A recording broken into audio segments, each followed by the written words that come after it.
রাজশাহীর পুঠিয়া ঐতিহাসিক রাজবাড়ির পুরনো স্থাপনা ভেঙে ইট বিক্রির অভিযোগ উঠেছে।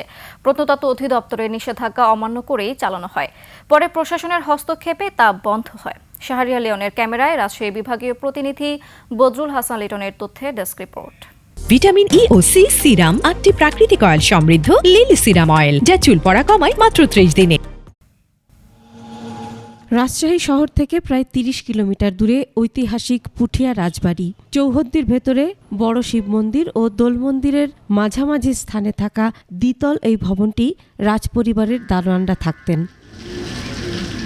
14 এপ্রিল পুঠিয়া পৌরসভার 5 নম্বর ওয়ার্ডের সাবেক কাউন্সিলর মনিরুল ইসলাম ভবনটি ভেঙে সেখানে নতুন ভবন নির্মাণ শুরু করেন। পুঠিয়া রাজবাড়ি জাদুঘরের সহকারী কাস্টোডিয়ান বাধা দিলেও তিনি মানেননি। তার দাবি এটি তার পৈতৃক সম্পত্তি।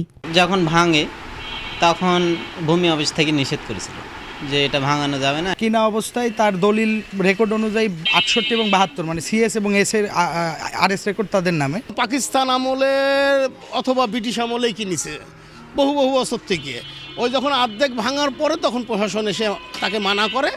মারোয়ারির কাছে বেচছেন, মারোয়ারি আমার দাদার কাছে বেচছেন, দাদার নামে 62 রেকর্ড আরএস রেকর্ড, 3 ভাগের বেশি ভাঙা হয়ে গেছে। এখন এটা নিয়ে আমি কি করব বা সরকার কি? সরকারই আমাকে ক্ষতিপূরণটা কিভাবে দেবে? পরে উপজেলা প্রশাসন ভাঙার কাজ বন্ধ করে দেন। যিনি বাড়ির মালিক দাবি করেছেন, মালিক তাকে বলেছি এবং আর্কিওলজি প্রত্নতত্ত্ব অধিদপ্তরকে বলেছি যে বিষয়টি সুনির্দিষ্টভাবে সমাধান হওয়ার পরেই এটা ব্যবস্থার জন্য আমরা আপাতত বন্ধ আছে।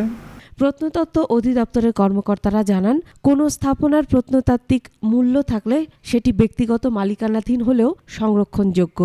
যে আইনটা আছে এই আইনের ব্যত্যয় ঘুরে ওটা ভাঙতে পারবে না, এই আলোকে বন্ধ রাখা হয়েছে। আর এটার আমাদের পাশেই দেখতে পাচ্ছেন যে বড় শিব মন্দির এবং দোল মন্দিরের পাশে যেহেতু স্থাপনাটি অবস্থিত, এই জন্যে সৌন্দর্য আনি হবে বিধায় এটা যাতে আর কোনো কিছু না করতে পারে সেটাই মূলত পদক্ষেপ আর কি। পুঠিয়া রাজবাড়ি এলাকায় প্রায় 100 একর জায়গা জুড়ে বিভিন্ন ঐতিহাসিক স্থাপনা রয়েছে। এর একটি অংশ সংরক্ষিত হিসেবে ঘোষণা করা হয়েছে।